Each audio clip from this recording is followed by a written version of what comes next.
இந்த 50-55 நாட்கள்ல அங்க செஞ்ச சில விஷயங்கள்லாம் சட்டசபையிலே எடுத்து சொன்னேன். பட் இங்க ஒரு சில விஷயங்கள் சொல்லணும்னு நினைக்கிறேன்.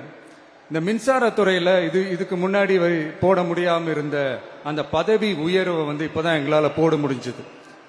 அதுக்காக ஒரு அக்கா அழுதுகிட்டே ஒரு நன்றி சொன்னாங்களே, அதெல்லாம் உங்க கண்ணில் படாது அந்த வீடியோலாம் குறை சொல்றவங்களுக்கு. அடுத்து லஞ்சம்லாம் ஒழிக்க முடியாது, ஊழல்லாம் ஒழிக்க முடியாது, அதெல்லாம் பிளட்டிலேயே ஊறி போய் இருக்கு அப்படின்னு சொன்னவங்க போய் ஒவ்வொரு கவர்மெண்ட் ஆபீஸா பாருங்க.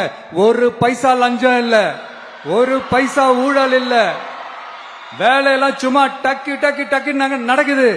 ஒரு பெரியவர் ஒருத்தர் சொல்றாரு, தம்பி வேலையெல்லாம் நடக்குது, ஆனா அதையும் தாண்டி எங்களுக்கு மரியாதை கொடுக்கறாங்க தம்பி, உட்கார வச்சுலாம் பேசுறாங்க.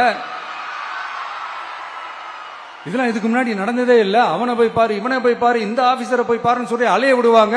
இப்ப லஞ்சம் இல்ல, ஊழல் இல்ல, வேலையெல்லாம் உடனே நடக்குது. மக்கள் அப்படி ஒரு பெருமூச்சு ஒண்ணு விடுறாங்க. அதை பார்த்து நமக்கு அப்படி ஒரு ஹாப்பினஸ். இதுக்கு மேல என்ன வேணும்? ஏன் இதெல்லாம் பண்ண முடியாது? மனசுன்னு ஒண்ணு இருந்தா பண்ணலாம். இப்ப பண்ணல.